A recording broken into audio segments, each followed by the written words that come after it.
오늘은 성경을 바로 보자 22번째 시간 믿음과 행위에 대해서 함께 살펴보겠습니다.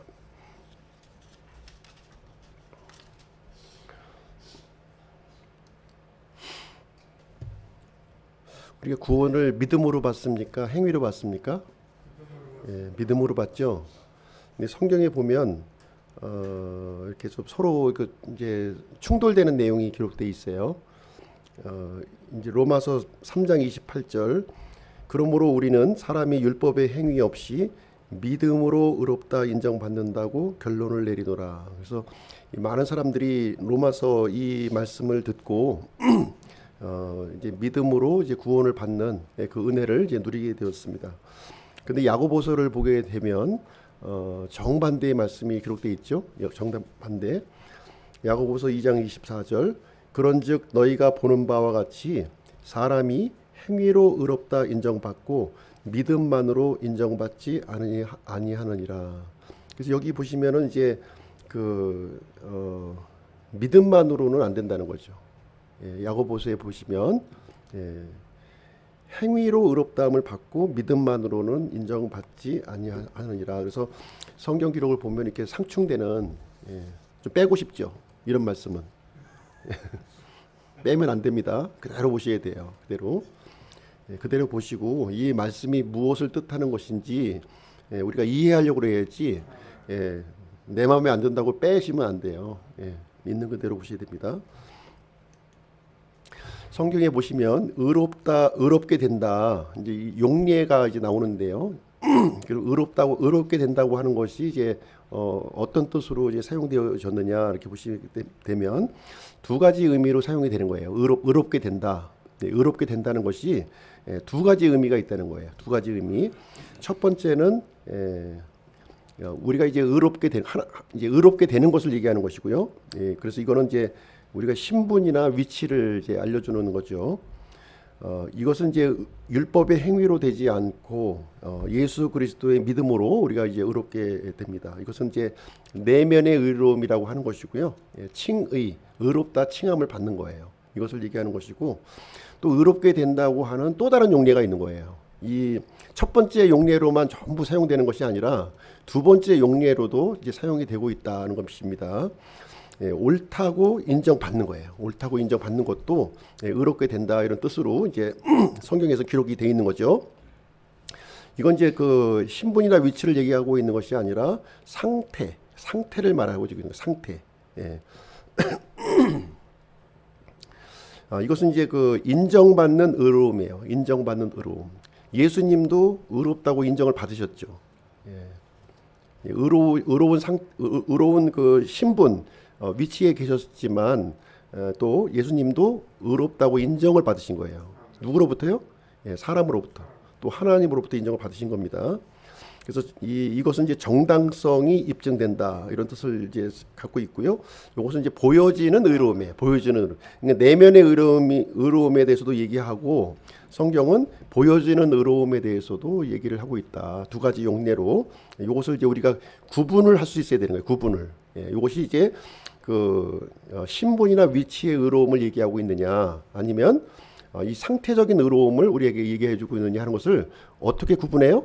문맥을 보고, 전후 문맥을 보시고 무조건 그냥 이게 끼워 넣기 하시면 안 되는 거예요. 이거는 문맥을 보고서 어떤 의로움을 우리에게 얘기하고 있느냐 하는 것을 이게 구분을 할 수 있어야 되는 겁니다.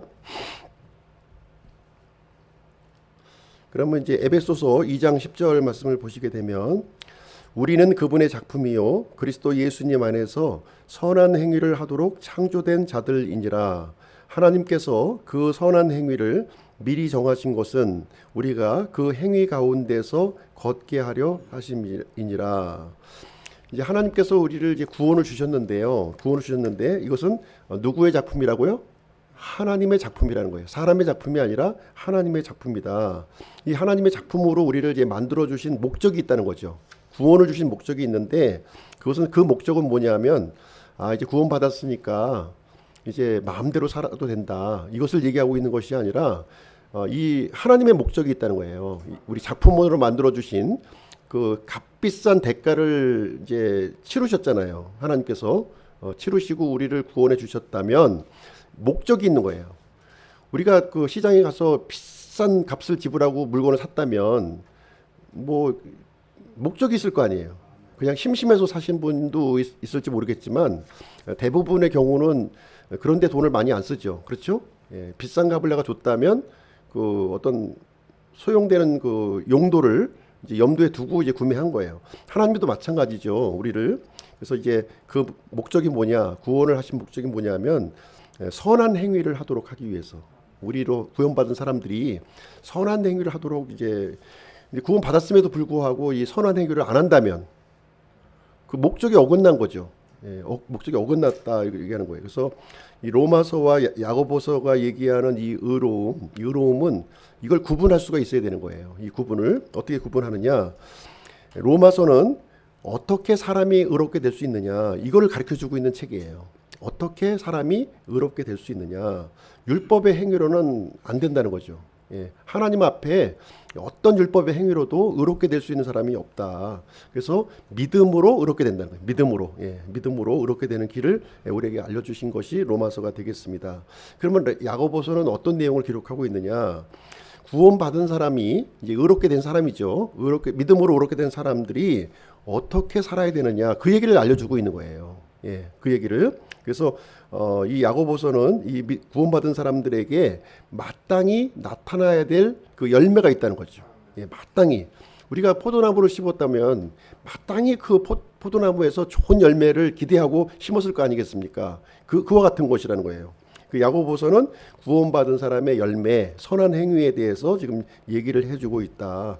그래서 의롭게 된다는 것이 로마서는 이 신분, 상태, 신분, 위치적인 의로움을 얘기해주고 있는 것이고요. 야고보서는 상태적인 의로움을 우리에게 가르쳐주고 있다. 이렇게 보시면 되겠습니다. 자, 그러면은 이렇게 보시면 이제 로마서와 야고보서 차이점을 보시게 되면 왼쪽은 이제 그 거지고요. 오른쪽에 왕자예요. 우리 그 왕자와 거지 동화책 알고 있잖아요, 그죠?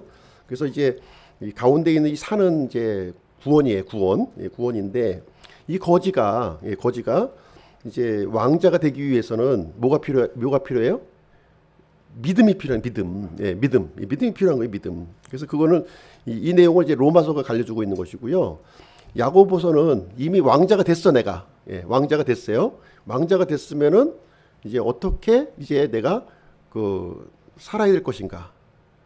아니 왕자가 됐는데 다시 거지로 돌아가면 안 되잖아요. 그렇잖아요, 그죠? 예, 왕자로서의 삶을 살아야 된다는 거죠. 왕자로서. 그래서 왕자로서의 삶을 가르쳐주고 있는 것이 바로 야고보서의 내용이다. 이것을 구별하고 이제 읽어야 되는 것이죠. 그래서 믿음이 있는 사람의 특징은 야고보서에서 이렇게 기록이 되어 있는 거예요. 야고보서 1장 22절. 더욱이 너희는 말씀을 행하는 자가 되고 듣기만 하여 너희 자신을 속이는 자가 되지 말라.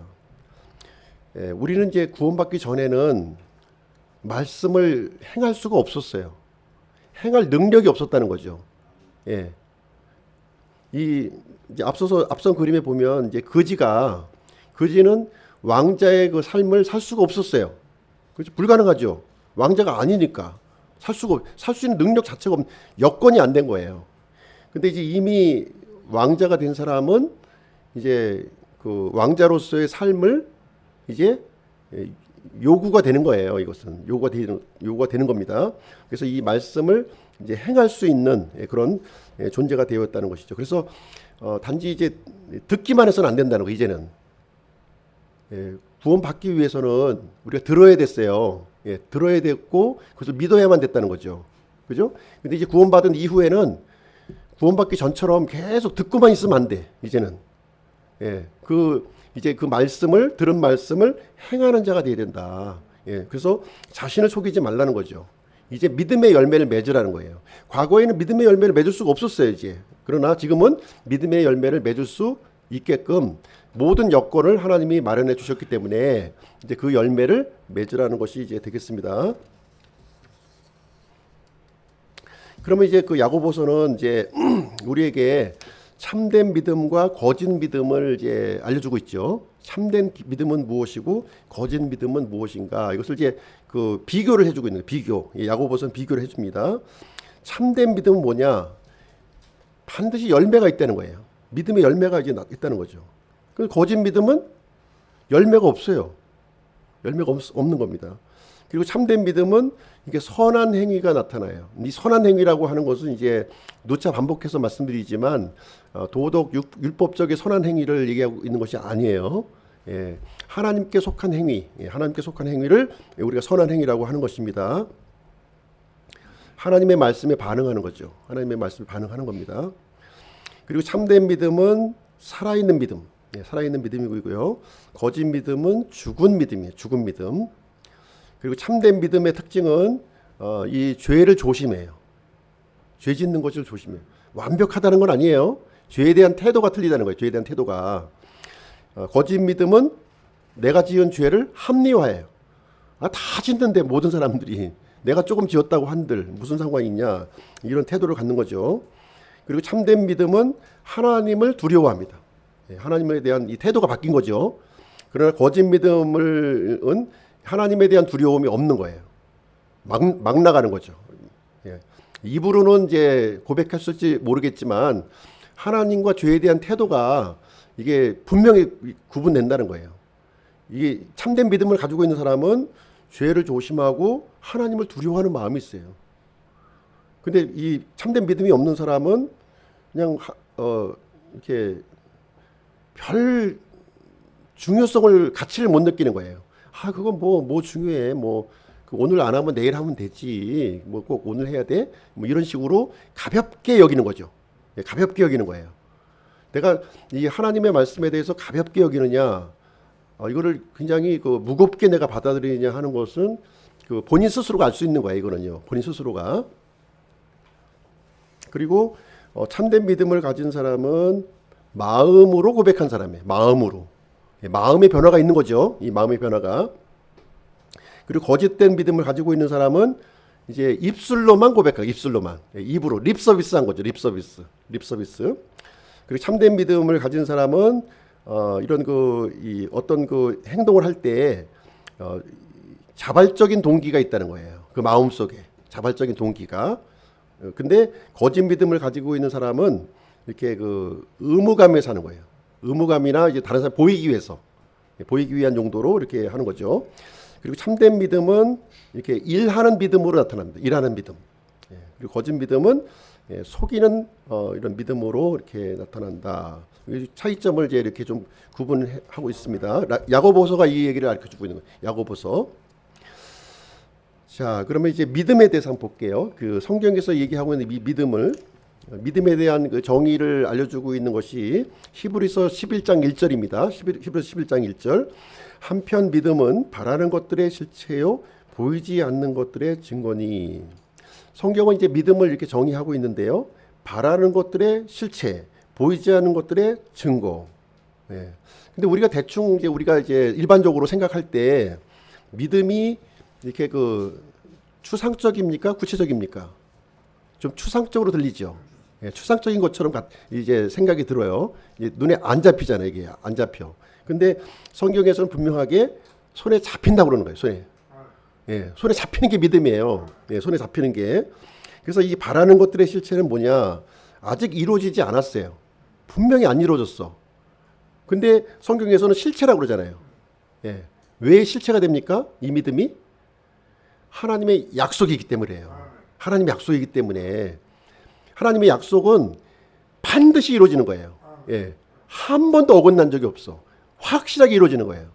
그래서 하나님의 약속을 붙들고 있는 사람은 지금 비록 안 이루어졌지만 이루어진 것으로 여기는 거예요. 이게 믿음이라. 이게 믿음. 이게 믿음이에요. 이게 믿음. 이거 실체로 여기는 겁니다. 보이지 않는 것들의 증거다. 영원한 것이, 영원한 것. 사실 우리가 눈에 보이는 일시적인 것이 참 어떻게 보면 친근하게 느껴지죠. 확실하게 느껴지는데, 근데 이제 성경의 믿음은 하나님의 영원한 것이 이제 이 증거라는 거예요. 영원한 것이 증거라는 것이죠. 이것이 이제 어떻게 나타나냐면 순종을 통해서 이게 증거가 된다는 거예요.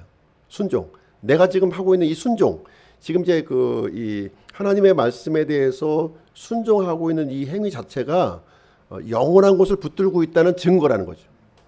지금 여기 우리 교회에 나오셨잖아요. 예배에. 예배 이제 왜 나오셨습니까? 믿음으로 나오신 거잖아요. 이게 영원한 것을 붙들고 있다는 거예요. 이 세상적 가치를 내가 거부하고 하나님의 가치를 내가 붙들고 있다는 거죠. 말씀의 이런 가치를 내가 지지하고 동의한다는 입장에서 앉아 있는 거잖아요, 이게요. 그죠? 물론 안 그럴 수도 있겠지만 하여튼 이제 대부분의 경우에 이제 그걸 갖고 있다면 이게 증거라는, 이게 증거. 난 당연히 내 본성으로는 당연히 어딘가 가 있어야 돼. 바다에 가 있든가 산에 가 있든가 아니면 에어컨 밑에서 이렇게 소파에 누워 있든가 이래야 돼, 내 본성은. 근데 이걸 거부하고 이 예배 자리에 와 있는 거, 이게 영원한 것을 붙들고 있는 증거라니까요. 예, 이게 증거라는 거예요. 이 순종을 통해서 이 증거가 나타난다는 거예요. 그렇죠? 예. 우리가 좀 이제 예레미야에 있는 그 예를 한번 볼게요. 예레미야를 통해서 이제 남유다 왕국이 이제 멸망할 것이다. 그 하나님의 말씀을 받았지 않습니까? 예레미야가. 그래서 이제 바벨론 포로로 이제 끌려가는데 이제 그 기간이 몇 년이라고요? 70년. 70년도 정해 주셨어요. 70년간 포로로 잡혔다가 다시 돌아올 것이다. 하나님이 약속으로 주셨잖아요. 예레미야에게. 지금 네 민족은 지금 바벨론에 의해서 멸망할 거야. 예? 포로로 잡혀갈 거야. 그리고 70년이 지나서 다시 돌아올 거야. 이 약속을 주셨잖아요. 이 약속을 예레미야는 믿었어요, 안 믿었어요? 믿었어요. 그 믿은 게 어떻게 나타났냐? 이제 믿음이 나타나는 것을 설명해주고 있는 거예요. 이때 이제 그 이스라엘 땅에 있던 이 아나돗의 밭을 돈을 주고 사라는 거예요, 지금 하나님이. 아니 지금 그 바벨론이 침공을 해서 70년간 여기는 이제 다 폐허가 되는데 폐허가 될 그 땅을 돈을 주고 사라는 거예요. 돈을 주고 값을 지불해서. 예? 살 사람 있습니까? 못 사죠. 어떻게 사? 이게 다 멸망. 난 70년 후면은 내가 살지도 못해. 예레미야가 몇 살인지 이 당시 몇 살에 그 하나님 말씀 받았는지 모르겠지만 자신도 못 받고 자기 자손도 못 받는 거예요. 근데 이거를 하나님의 그 약속에 근거해서 이걸 삽니다. 사요. 투자를 하는 거죠. 예. 우리가 지금 생각할 때는 이 투자는 어떤 투자입니까? 아주 어리석은 투자인 거예요, 이건요. 이건 그 손해 보는 거죠. 손해 보는 장사죠. 예. 근데 예레미야는 하나님의 약속이 70년 후에 이루어질 것을 믿었죠. 믿었기 때문에 그 땅을 산 거예요. 돈을 지불하고. 예, 샀어요. 그리고 그 매매 증서를 이제 그 토기 속에 보관을 한 거죠. 토기 속에. 예, 이 구매 증서를. 예, 그래서 이제 예레미야는 이제 그 하나님의 약속에 투자한 겁니다. 이게 믿음이라는 거예요. 하나님의 약속에 내 돈을 투자하고 시간을 투자하고 재능을 투자하고 모든 나의 갖고 있는 이 모든 것들을 투자하는 거, 이것이 아직 이루어지지 않았어요. 약속에 투자하는 것이 믿음이라는 거예요. 약속에 투자한 게. 하나님의 말씀에 투자하는 거 내 생각으로는 아닌 것 같아. 세상으로 놀려도 안 맞아. 모든 것이 어리석어. 그럼에도 불구하고 하나님의 말씀이기 때문에 내가 모든 것을 투자하고 결정하고 순종하는 거, 이게 믿음이요 실체요 증거다, 이렇게 얘기하는 거예요. 그렇죠? 예, 이게 믿음이라는 거, 이게요. 이게. 그 예를 성경에서는 계속 얘기해 줍니다. 첫 번째, 노아의 방주를 예를 들어서 이제 또 히브리서 11장에는 기록하고 있어요. 노아는 하나님의 어떤 약속을 받았습니까? 예, 이 세상을, 눈에 보이는 이 세상을 물로 심판하실 거라는 거예요. 물로. 근데 노아 때는 홍수가 없었어. 홍수라는 것이, 비도 없었고 홍수라는 것을 자체를 몰랐단 말이죠. 근데 방주를 지으라는 거예요. 방주를. 그것도 어디다가요? 산 꼭대기다가, 산에다가 이제 지으라. 진짜 이거는 누가 봐도 어리석은 행동이죠. 아니, 무슨 비가 온다고, 무슨 홍수가 온다고, 그것도 산속에서 그 방주를 지으라고 하는 얘기죠. 근데 노아는 하나님의 말씀을 믿었죠. 반드시 이루어질 것을 믿은 거예요. 그래서 어떻게 했습니까? 방주를 짓는 거예요. 방주를 짓기 위해서는 어떻게 해야 됩니까? 자기 인생을 다 바친 거예요, 인생을. 자기 인생만 바친 게 아니라 자기 자녀의 인생까지 다 집어넣었어요, 여기다가. 자녀의 인생까지 다 투입시킨 거예요, 여기다가. 며느리까지 동원을 해가지고. 이런 어리석은 일이 어디 있습니까? 이런 어리석은 일이 어디 있어요? 그것만 한 게 아니라 노아는 하나님의 심판을 당시 살고 있는 그 사람들한테 선포를 한 거예요. 선포를. 예. 방주를 짓고 그 선포자가 되었다. 이렇게 얘기하고 있어요. 이 하나님의 약속에 투자한 거죠. 예. 자기 몸을 투자하고, 예? 돈을 투자하고, 시간을 투자한 거예요. 이게 믿음이에요. 이게 믿음. 예, 이게 믿음이라고 이제 얘기해주고 있는 것이죠. 두 번째로 이제 예를 보면 아브라함이 또 나오고 있습니다. 아브라함은 굉장히 그 갈대아 우르에서 잘 살았던 사람이에요. 걱정이 없어요. 비록 아버지가 이제 이 우상을 만드는 사람이었지만 돈벌이가 잘 되었던 모양이에요.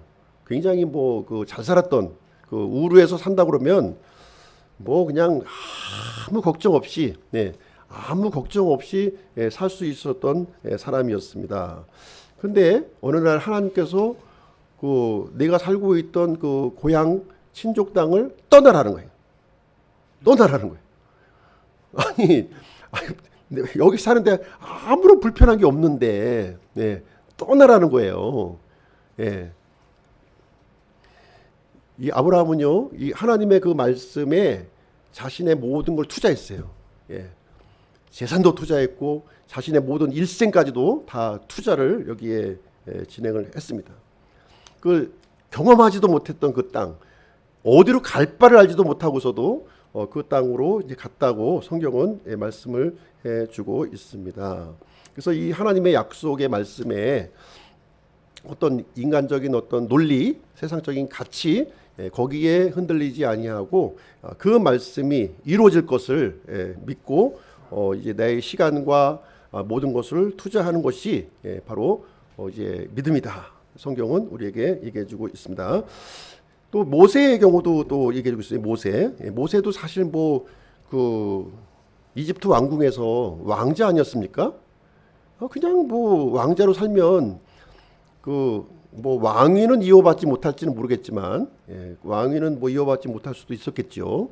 그렇지만 그 왕족으로서 대대손손 이집트에서 나름대로의 어떤 굳건한 위치를 가지고 살 수 있었던 그런 사람이었어요. 그렇지만 이제 하나님께서 이제 이 가나안 땅을 약속하신 거죠. 가나안 땅을 약속하셨어요. 그래서 이제 파라오의 아들이라고 불리는 것을 왕자를 거부했다는 거예요. 왕자의 삶을 거부했고 하나님의 백성과 함께 고난을 이렇게 선택을 했습니다. 그래서 눈앞에 보이는 이런 어떤 보화보다 하나님께서 주실 그 보상, 그 보상을 이렇게 관심을 가졌다는 거죠. 이건 누가 봐도 어리석은 행동이죠. 아니 이런 어리석은 행동이 어디 있어요. 그런데 그 하나님의 약속을 모세는 믿은 겁니다. 하나님 믿은 거예요. 그 믿음의 증거로 왕의 진노를 두려워하지 않았고 이집트를 버렸고 보이지 않는 하나님을 보는 것 같이 견디었다. 이렇게 얘기하고 있습니다. 우리도 마찬가지예요. 우리도 하나님의 약속을 어떻게 보고 계십니까? 어떤 관점으로 보고 있습니까? 이루어질 것 같을까? 안 이루어질까?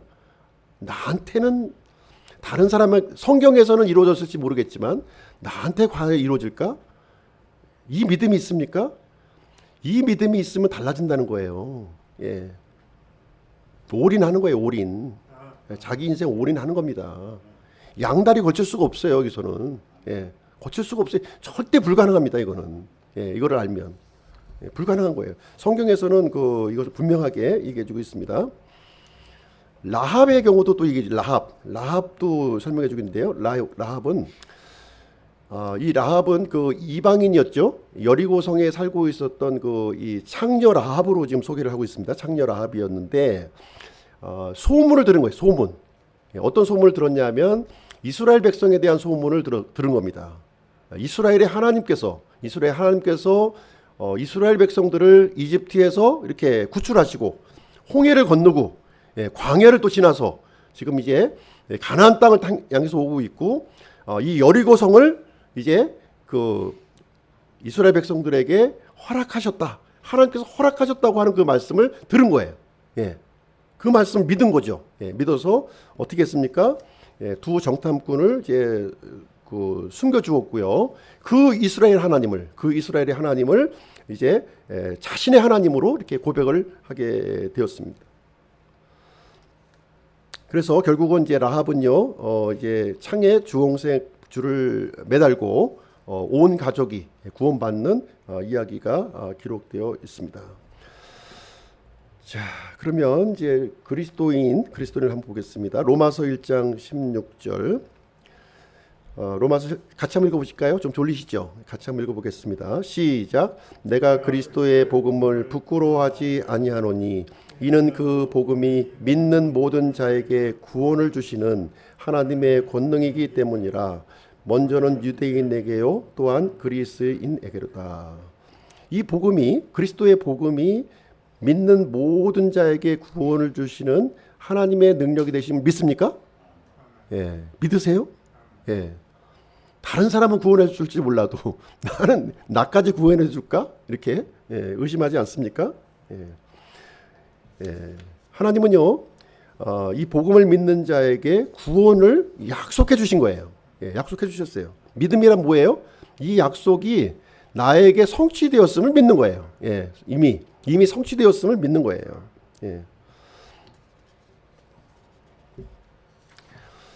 자, 그러면 이제 믿음의 그 세 요소를 한번 볼게요. 믿음의 세 요소는 이제 세 가지가 있습니다. 지식이 있고요. 우리가 알지 못하는 건 믿을 수가 없죠. 그래서 아는 것이 필요합니다. 먼저 이제 그 아는 것이 있어야 되고요. 그래서 이 지식은 예수 그리스도께서 구원자라고 하는 지식이에요. 이 지식이 구원을 주는 건 아니에요. 지식 자체가 구원을 주지는 않습니다. 이 지식이 이제 우리를 이제 구원으로 이제 이끄는 거죠. 알지 못한 사람을 우리가 믿을 수는 없는 거예요. 그렇죠? 일단 먼저 알아야 됩니다. 그 다음이 이제 믿음의 단계, 확신의 단계라는 것입니다. 알더라도 믿지 않을 수가 있는 것이고요. 예수 그리스도의 능력을 이제 확인하는 것, 이것이 확신이 되겠습니다. 그 다음에 신뢰. 내가 믿지만 신뢰하지 않을 수가 있어요. 내가 예수님을 구원자로 믿지만 신뢰하지 않을 수가 있다는 거죠. 그래서 신뢰라고 하는 것은 예수 그리스도께 내 자신을 이렇게 의탁하는 걸 얘기하는 거예요. 실질적으로 의탁하는 거예요. 시간을 드리고 이제 에너지를 드리는 거죠. 그래서 구원을 얻게 하는 믿음을 보시게 되면 로마서 10장 10절 사람이 마음으로 믿어 의에 이르고 입으로 시인하여 구원에 이르느니라. 자, 이제 이게 마음으로 믿어야지 구원을 받는다는 거예요. 우리가 구원의 지식을 갖고 있다고 해서 이제 우리가 구원받는 건 아니에요. 이 구원의 지식이 어디까지 내려와야 돼요? 마음으로 쫙 내려오셔야 돼. 이게 요거 30cm인데 이 길이가 몇십 년 걸리는 사람이 있다니까요. 머리는 믿어져. 머리로는 논리적으로 믿어져. 예수님이 하나님이시고 예수님이 사람이 되셨고 예수님이 온 세상의 죄를 참 이렇게 다 이게 사하시기 위해서 십자가에 죽으셨고 부활하셨고 고로 나는 구원받았다. 내가 예수님을 믿고 구원받았고 이렇게 이제 논리적으로 이제 생각하는 거죠. 지식으로 이 지식으로 구원받는 게 아니라는 거예요. 이게 쭉 내려오셔야 돼요. 마음까지. 마음이 변화가 되게 되는 거예요. 마음이 변화가 되는 거예요. 믿음이 마음의 영역입니다. 지식의 영역이 아니라 지식은 마음에 들어오기 전까지는 필요해요. 그러나 이 지식이 마음까지 내려오셔야 돼요. 이게 쉽지가 않은 거예요. 이게. 그리고 이 마음에 내려온 이것은 이게 단순히 이 마음에만 머무는 게 아니고요. 전 인격적인 거예요. 이 마음이 사람의 마음이라고 하는 것은 전 인격적입니다. 그러니까 이 마음의 이제 세 영역이 이제 그 이 생각이 있고 감정이 있고 의지가 있는 거잖아요. 이 인격적인 부분이 다 이제 포괄하는 거예요. 이 마음이라는 것이 다 포괄하는 것을 얘기해주고 있습니다. 그래서 이제 요한복음 1장 12절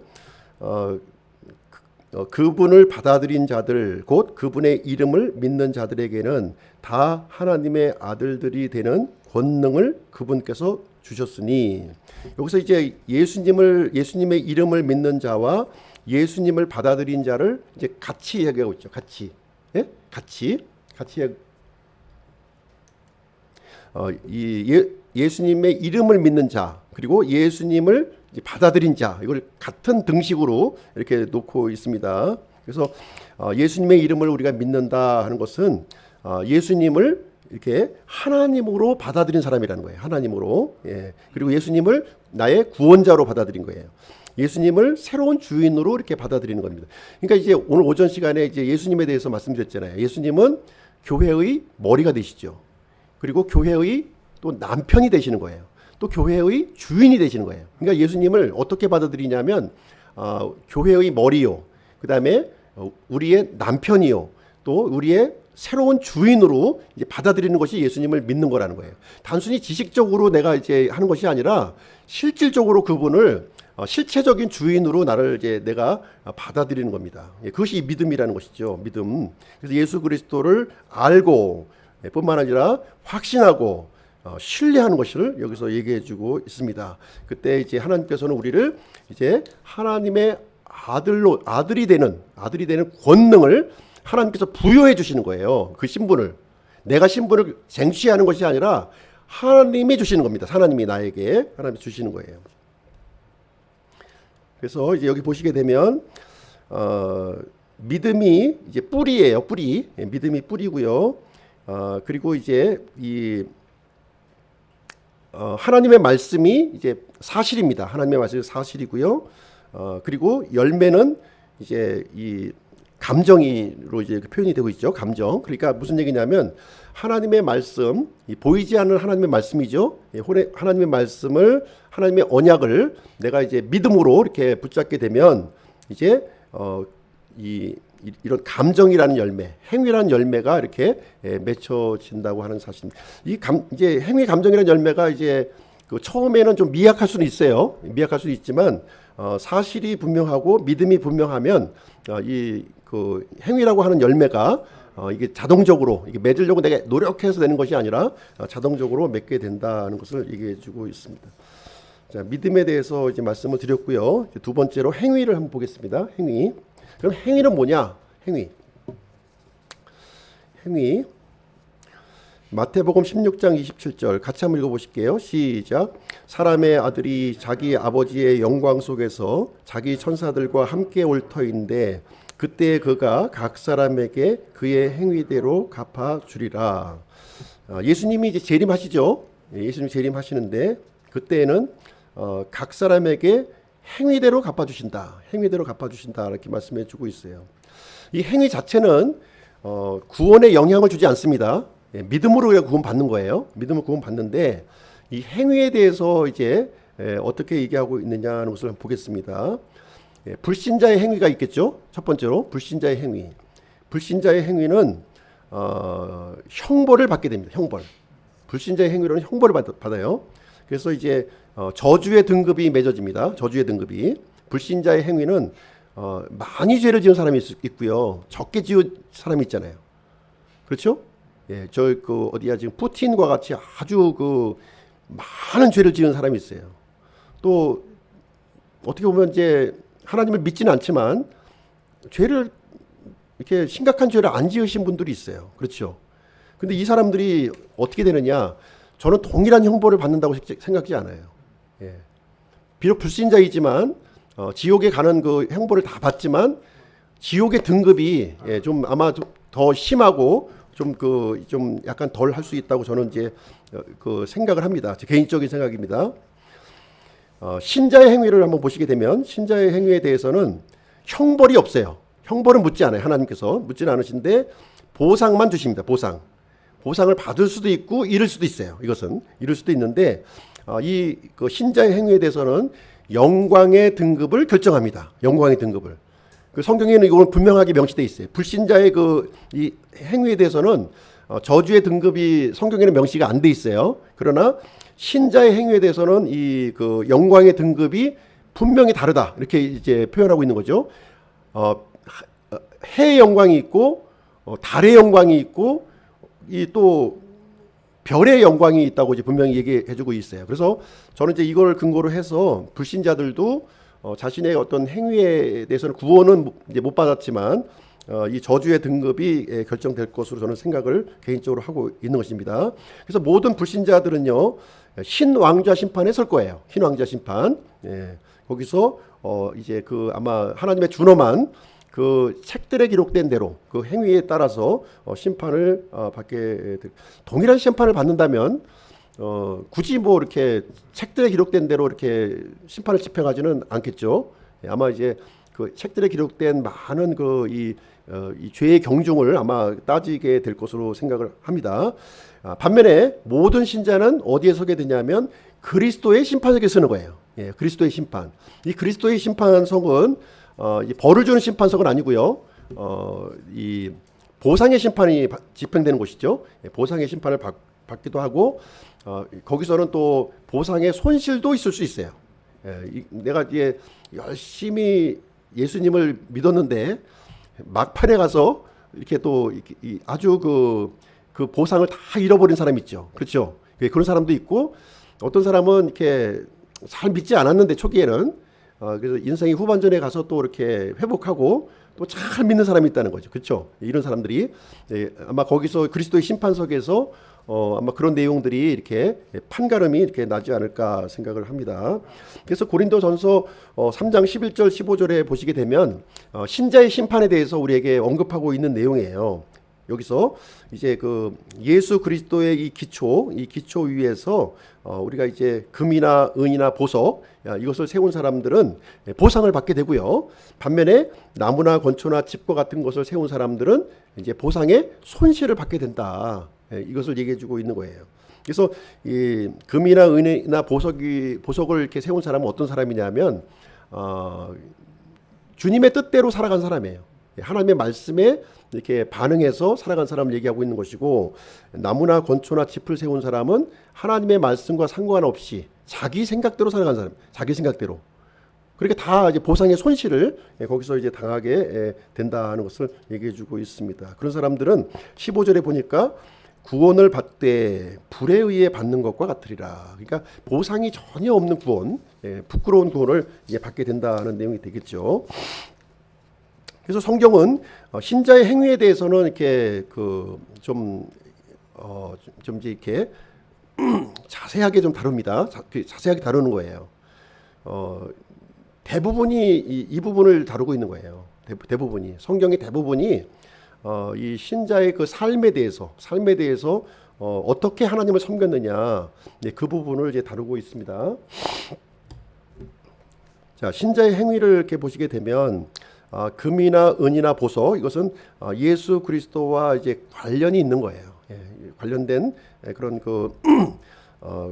공적이 되겠죠. 공적. 이것은 이제 불에 타지 않아요. 불에 타지 않고 보상으로 이렇게 이어지게 되고요. 반면에 예수 그리스도와 관계없는 것들은 이제 불에 완전히 다 타버린다는 거예요. 그래서 나무나 건초, 집과 같은 보상의 손실을 입는다, 이렇게 얘기를 해주고 있습니다. 그래서 우리 신자들은 반드시 그리스도의 심판석에 서기 때문에 우리는 이제 구원받은 이후에 그 삶에 주목을 하고 있는 거예요. 하나님께서는 우리가 구원을 받은 이후의 삶에 대해서 하나님은 굉장히 주목을 이렇게 하시고 있다는 거예요. 그래서 그리스도의 심판석, 이제 고린도후서 5장 10절에서도 이제 그리스도의 심판석 앞에 나타날 것에 대해서도 우리에게 경고를 해주고 있습니다. 그래서 내 몸 안에서 이루어진 것들이 받는다는 거예요. 몸 안에서. 이게 중요한 키포인트예요. 자기 몸 안에서 이루어진 것들을 받는다는 거예요. 자기 몸 안에서 이루어진 것. 그렇죠? 예. 이것은 이제 그 예수님이 공중 재림하실 때 우리가 이제 휴거를 받게 되고요. 공중에서 이제 이 판결이 여기서 이제 진행이 되고요. 각각 다른 보상을 받는다는 겁니다. 사람마다 각각 다른 보상을 받게 되고, 어떤 사람은 이제 이렇게 슬픈 일이 또 이렇게 일어나는 거죠. 보상을 다 잃어버리는. 그 다음에 우리는 이제 신랑 되신 예수님과 혼인 잔치를 이제 우리가 이제 하게 되는 것입니다. 그래서 이거 이제 도표로 한번 보시게 되면 이렇게 돼 있습니다. 예수님이 공중 재림하실 때 이제 우리 신자들이 이제 휴거를 다 받는 거죠. 죽은 사람들이 먼저 일어나고, 그다음에 산 자들이 이제 일어납니다. 그다음에 이제 이 그리스도의 심판석 앞에 우리가 이제 서게 되고요. 여기서 이제 이제 보상을 우리가 받게 되고, 또 어떤 사람은 보상의 손실을 또 입게 되고, 그다음에 어린 양의 혼인 잔치에 우리가 신부의 자격으로 들어갑니다. 그리고 나서 주님과 함께 지상에 내려오는 거죠. 이제 지상에 내려와서 이제 그리스도의 통치를 함께 참여를 하게 되는 것입니다. 그래서 신자의 그 행위, 구원받고 난 이후에 이 행위는 굉장히 중요한 거예요. 굉장히 중요한 겁니다. 예, 중요한 거예요. 그렇지 않다면 우리가 구원받은 다음에 그냥 바로 하늘로 가는 게 맞죠. 예. 근데 이 땅에 남겨두신 이유가 뭐냐? 예, 그 목적이 우리의 선한 행위를 위해서 남겨놓으셨다니까요. 예, 선한 행위를 위해서. 예. 그 선한 행위에 대해서 물으실 거예요.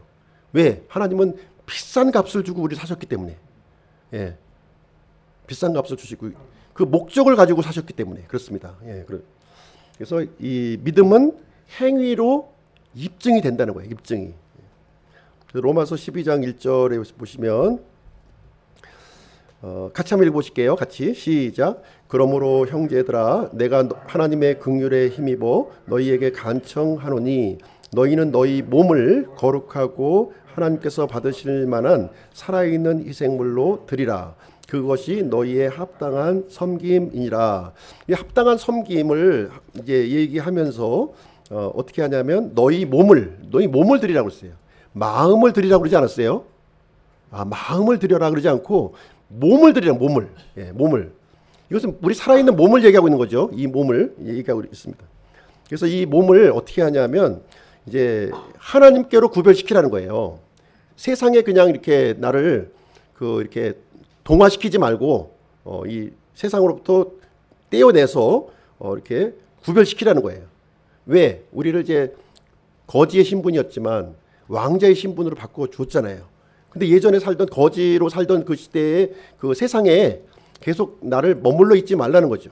이제는 이게 거기서 나를 구별시켜서 이제 그 내 몸을 구별시키라는 겁니다. 그래서 살아있는 희생물로 하나님께 드리라는 거예요. 무엇으로요? 우리 몸으로 살아있는 희생물로 드리라. 이것이 이제 합당한 섬김, 합당한 예배라고 이제 여기서 이제 reasonable service 이렇게 하고 있습니다. 영어로 reasonable service, 이성적인 섬김이라는 거예요. 예, 합리적인 이런 예배를 얘기해주고 있습니다. 그래서 이제 고린도전서 15장 44절에 보시면 영에 속한 몸을 일으켜 주시는데요. 영에 속한 몸을 일으켜 주시는데 이 영에 속한 몸을 이제 설명하면서 물고기의 그 몸, 새의 몸 이렇게 여러 가지가 또 나오고 있어요. 거기에 보면요. 예. 여러 가지 육체가 나오는 거예요. 여러 가지 육체가. 예. 영에 속한 몸으로 일으켜지는데 이 영의 몸 속에서 이루어질 때 내 이 몸을 어떤 알갱이로 내가 심었느냐에 따라 결정이 된다는 거예요. 내가 이 좋은 알갱이를 이렇게 심잖아요. 그러면 그 나중에 수확할 때도 좋은 열매를 거두는 거예요. 그러니까 그 영에 속한 몸을 거둔다는 거예요. 이렇게요. 내가 이 합당하게 성령님을 따라서 말씀대로 내가 이렇게 믿음대로 이렇게 살아갔을 때는 그렇지 않겠습니까? 그냥 구원 받았는데 그냥 똑같이 이렇게 대우하지 않으신다는 거예요. 영광의 등급이 틀리다는 거예요. 이것이 믿음 생활하는데 굉장히 그 중요한 겁니다. 이게 중요한 거예요. 그리스도의 몸과 같이는 다 돼요. 그 신분은 똑같이 되는데 그 등급이 틀리다는 거예요. 등급이. 우리가 예를 들어서 이제 우리 일반적으로 우리 이제 눈에 보이는 우리 이 세상 얘기를 그냥 하더라도 우리 사람을 이렇게 보시게 되면 옷이 날개라는 얘기 들어보셨죠? 옷이 날개다. 옷이 날개야. 오늘날 그냥 막 옷을 어떤 사람을 이제 잘 알던 사람이었는데 갑자기 나타나는데 보니까 피카번쩍한 옷을 그냥 쫙 빼입고 온 거예요. 그러니까 그 사람이 참 출세했나 보다 뭐 막 이런 얘기 하잖아요. 그죠? 예, 그런 얘기를 하는데 우리가 하늘나라에 가서도 그런 현상이 저는 이제 있을 것으로 이제 보는 거죠. 그 영광의 그 등급이 예수 그리스도의 모습으로 우리가 이제 썩지 않는 몸을 우리가 입는 건 분명한 사실인데 영광의 그 의복을 입는단 말이에요. 영광의 의복을. 예, 영광의 의복을 입을 때 어떤 사람은 진짜 그 밝은 이 아주 광채가 나는 그런 그 영광의 등급이 있을 것이고요. 어떤 사람은 빛이 안 나는 거죠. 빛이 안 나는 모습. 예. 구원받지 못한 것도 참 우리가 좀 가슴을 아프고 참 통탄한 일인데 우리가 구원을 받고 나서도 하늘에 가서 참 이렇게 그 빛도 없이 이렇게 산다고 하는 거는 그것도 참 두고두고 후회가 되지 않겠습니까? 두고두고 후회가 될 거예요. 그 짤막한 시간이었는데, 그죠? 지금 생각해 보니까 참 찰나의 시간이었는데 그 찰나의 시간을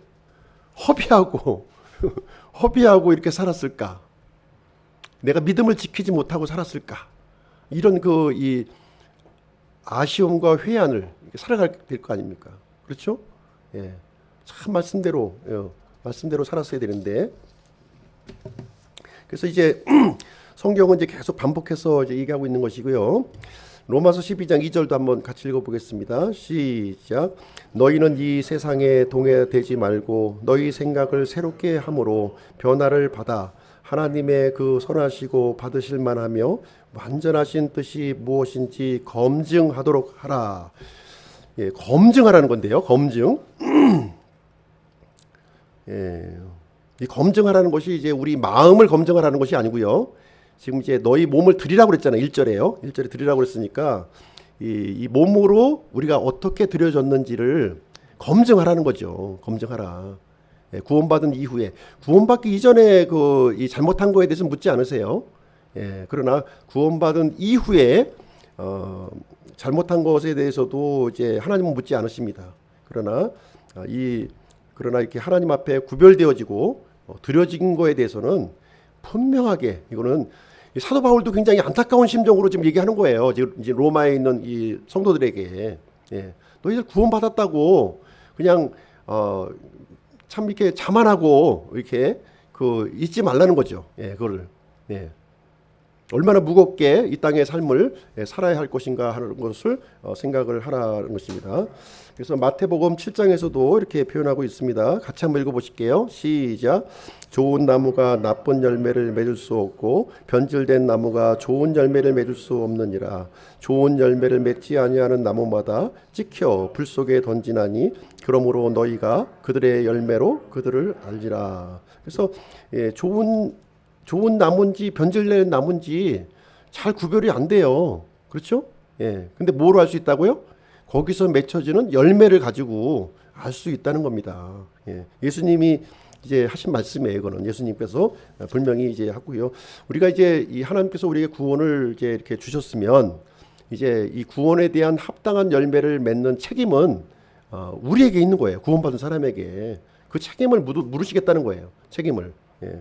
그래서 행위를 가지고 믿는 자의 그 행위를 가지고 믿음을 심판하시겠다는 것입니다. 그래서 몸을 통해서 믿음을 입증하라, 믿음을 몸에 행사하라. 이제 이것을 우리에게 이제 강조하고 있는 겁니다. 성경에서 이 영역이 많아요. 이 영역이 그냥 구원은 그냥 믿음으로 선물로 은혜로 받으면 돼. 그냥 다 하나님의 공로로 이루어진 거잖아요. 그냥 받으면 되는 거예요. 그러나 구원받은 이후에는 책임이 있다는 우리에게 이 귀한 것을 받은 책임이 있다는 거죠. 이 책임을 우리는 이제 수행할 것을 그 전에는 우리가 의지도 없었고요, 능력도 없었어. 근데 하나님께서 다 주셨어. 능력도 주셨고 힘도 주셨고 지식도 주셨고 다 주셨어요. 이제 내 몸을 움직이기만 하면 되는 거예요. 발걸음만 뛰면 되는 거야. 그렇죠? 이걸 안 한 책임은 본인에게 있다는 거죠. 본인에게. 자, 머리와 마음과 몸의 관계. 머리와 마음의 몸의 관계입니다. 머리로는 우리가 구원의 지식을 이제 받는 거예요. 듣는 겁니다. 마음으로 우리가 구원을 받는 거죠. 마음으로 구원을 받는 겁니다. 그리고 몸을 통해서 이 구원의 열매가 드러나는 거예요. 이게 분리된 게 아니라 서로 연결되어 있다는 거죠. 연결되어 있는 거예요. 같이 머리로는 이제 듣고요. 마음으로 믿고 몸으로 행위로 이렇게 드러나는 겁니다. 그래서 이제 우리가 자꾸 우리 특히 이제 우리 독립교회 쪽에서는 이 행위를 좀 이렇게 뭐라 그럴까 좀 부정시하는 경우가 있죠. 우리는 뭐 행위로 받는 게 아니라 믿음으로 받는 건데 마음으로 믿으면 됐지. 뭐 우리가 행위로 하는 거는 이건 바리새인적인 거고 율법적인 거기 때문에 뭐 그거는 좀 이렇게 마음으로 믿으려고 그래요. 마음으로. 그래서 교회도 안 나오시고 그냥 이제 스스로 혼자 나홀로 신앙을 갖고 있는 거죠. 아니라는 거예요, 그게요. 성경은 분명하게 얘기하는 것이 마음으로 믿어서 구원을 받는 거지. 열매는 몸으로 이제 맺어진다는 몸으로 맺어지는 거예요. 몸으로 맺어지는 것입니다. 그래서 머리로서 끝나시면 안 돼요. 머리로서 입술로만 고백하는 것으로 끝나면 이것은 이제 구원받지 못한 사람입니다. 그리고 또 마음으로 고백하는 것으로 끝나시면 안 돼요. 구원은 받았지만 열매가 전혀 없는 삶이죠. 열매가 전혀 없어요. 그냥 몸으로 자발적인 순종까지 이루어지는 것입니다. 그래서 이제 구원 받은 다음에 율법을 지켜야 된다 이 얘기를 하는 건 아니에요. 구원 받은 다음에 나를 지배하는 이 주도권이 나에게서 이제 주님께로 옮겨졌다는 거죠. 주님이 주인이 되셔서 나를 움직여 가시는 거기에 내가 이제 내 몸을 순종하는 거예요. 순종하는 겁니다. 그것이 이제 얘기하고 있습니다. 그래서 정리가 됐나요? 히브리서 2장 3절 같이 한번 읽어보겠습니다. 시작. 우리가 이렇게 큰 구원을 소홀히 여기면 어찌 피할 수 있겠느냐. 이 구원은 처음에 주께서 말씀하시기 시작하신 것이요 그분의 말씀을 들은 자들이 우리에게 확증한 것인데 하나님께서 큰 구원을 은혜로 믿음으로 거저 주셨어요. 이 엄청난 거를. 그렇죠? 이 은혜를 받은 사람들은 합당한 열매가 반드시 나타난다는 거예요. 이 은혜가 이 큰 은혜가 임했는데 전혀 나타나지 않는다면 이상하다는 거죠. 이상한 거예요. 큰 은혜를 받은 사람은 큰 열매가 맺어지는 겁니다. 그래서 이 마리아가 이제 예수님이 이제 그 발 앞에 옥합 향유를 이제 이렇게 했잖아요. 그래서 그것을 보았을 때 그 제자들이 뭐라고 그랬어요? 아이고 저걸 가지고 가난한 사람 도와주면은 참 좋았을 텐데 왜 이렇게 저것을 허비하느냐 그러잖아요. 이 마리아에게 허비하는 거였을까요? 허비하는 게 아니에요. 전혀 아깝지가 않은 거야. 내가 받은 은혜에 비하면 그것은 진짜 아무것도 아닌 거예요. 이 은혜 받은 사람의 이 입장인 거예요. 은혜 받은 사람의 입장인 거예요. 그래서 큰 은혜를 받은 사람은 큰 열매를 맺게 되는 것이고 작은 은혜를 받은 사람은 작은 열매를 맺게 되는 것인데 그래서 은혜 받기를 사모해야 되는 거예요. 은혜 받으면 해결됩니다. 은혜 안 받았으니까 문제가 생기는 거예요. 은혜만 받아들이면 모든 문제가 해결되는 거예요. 다 해결됩니다. 자, 그럼 그 결론을 한번 내리도록 하겠습니다. 구원과 보상인데요. 구원과 보상. 그래서 성경은 이제 구원에 대한 구절은 그렇게 많지 않아요. 구원에 대한 부분은 이렇게 상대적으로 이 보상에 대한 부분이 이제 많습니다. 이 부분을 강조하고 있고요. 구원은 이제 보상을 받기 위한 이제 이 기초로서 우리에게 설명해주고 있습니다. 구원은 이제 믿음으로 받는 것이고요. 행위에 근거하지 않습니다. 구원은 현재 소유하는 거예요. 의로움을 소유하는 것이고요. 그리고 이 구원은 상실되지 않습니다. 구원의 초점은 죄고요. 다 이뤘다고 하는 예수님의 말씀에 근거하고 있습니다. 한순간에 받는 것이고요. 그래서 예수 그리스도를 믿었느냐 안 믿었느냐로 결정이 되는 것입니다. 그래서 우리는 동일한 구원에 다 참여해요. 다 참여하는 겁니다. 차별이 없어요. 그러나 보상은 그렇지 않다는 거죠. 보상은 우리 몸의 선한 행위에 근거하는 거예요. 선한 행위. 그래서 율법적으로 막 지키려고 애쓰라는 것이 아닙니다. 성령님께 주도권을 내어드리는 걸 얘기하는 거예요. 선한 행위라고 하는 것은 구원 이후에 이제 행위, 이것이 이제 근거하는 것이고요. 이것은 미래에 소유합니다. 지금 소유하는 것이 아니라 영화를 받게 되는 것이죠. 보상은 그런데 이렇게 지금 많이 내가 이렇게 쌓았다 할지라도 나중에 이제 또 다 상실될 수가 있어요. 이 데마 아시죠? 데마 같은 경우도 이제 바울과 함께 참 헌신적으로 수고했던 일꾼입니다. 하나님의 일꾼이에요. 근데 막판에 그걸 못 참아가지고 세상으로 떠나가 버린 거예요.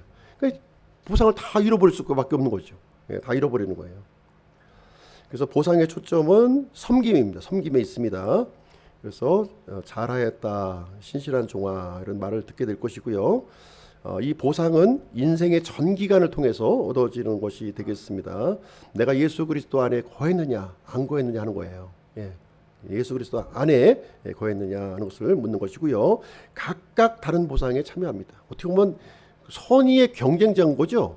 우리 이제 함께 얘기 드리고 있지만 동일한 구원을 받았지만 그 선의의 경쟁자입니다. 왜냐하면 보상을 근데 이제 어떤 사람이 큰 보상을 받느냐? 제일 낮은 자리에 있는 사람, 제일 밑바닥에 섬긴 사람이 그 큰 보상에 참여한다는 것을 말해주고 있습니다. 우리 구원받은 사람들에게는 이제 우리의 이 큰 구원을 입증할 책임이 있는 거예요. 그 책임이 있습니다. 이 책임을 이렇게 이제 저기 하시면 안 됩니다. 빌립보서 2장 12절 같이 한번 읽겠습니다. 시작. 그러므로 나의 사랑하는 자들아 너희가 항상 순종한 것 같이 내가 있을 때뿐 아니라 지금 내가 없을 때에도 더욱더 순종하여 두려움과 떨림으로 너희 자신의 구원을 일하여 드러내라. 개역성경에는 구원을 이제 이루라 이렇게 돼 있죠. 구원을 이루라 되어 있지만 우리 이제 킹제임 성경은 너희 자신의 구원을 일하여 드러내라는 거죠. 우리가 구원을 받았다면 어떤 자세로요? 두려움과 떨림을 가지고 두려움과 떨림이 있어야 돼요. 우리 섬김도 두려움과 떨림이 있어야 됩니다. 그래서 하나님께서는 우리 신자들을 은혜의 트로피 아시죠? 우리가 이제 경기를 하게 되면 트로피를 받잖아요. 트로피. 그래서 이제 그 경기에서 많은 우승을 한 사람들은 어떤 진열장에다가 이렇게 해가지고서 이렇게 진열을 쑥 해놨잖아요. 그런 것처럼 하나님께서도 우리 신자들을 이렇게 하나님의 이 하늘의 그 진열장에 우리를 이제 이렇게 보관하고 있는 거지. 이렇게 왜요? 보여주려고 이렇게 사람들한테 이 은혜의 트로피를 보여주는 존재가 되는 거예요. 우리가요. 그 존재가 그래서 우리가 하나님께 얼마나 큰 은혜를 받았는가, 얼마큼 이 은혜에 반응해서 우리가 순종을 했는가, 두렵고 떨림으로 이렇게 이 땅의 삶을 이렇게 무겁게 살았는가. 그래서 이 놀라운 구원의 은혜를 얼마큼 우리가 증거하면서 우리 몸으로 증거했는가, 몸으로 증거했는가 하는 것을 우리 삶으로 증거하는 거죠. 삶으로, 삶 자체가 우리가 트로피라는 거예요. 삶 자체가 우리 말로도 하고 우리가 또 이제 어떤 글로도 하고 우리가 여러 가지 방식으로 하겠지만 우리 이제 몸에 삶으로 하는 거예요. 삶으로. 그래서 우리 삶을 보고서 변화가 되는 겁니다. 주변 세상에 있는 사람들이 이제 은혜의 자리로 들어올 수 있는 우리 통로가 된다고 하는 내용이 되겠습니다. 그래서 오늘은 믿음과 행위에 대해서 함께 살펴보는 시간이 이제 되었습니다. 자, 그럼 기도하고 좀 시간이 좀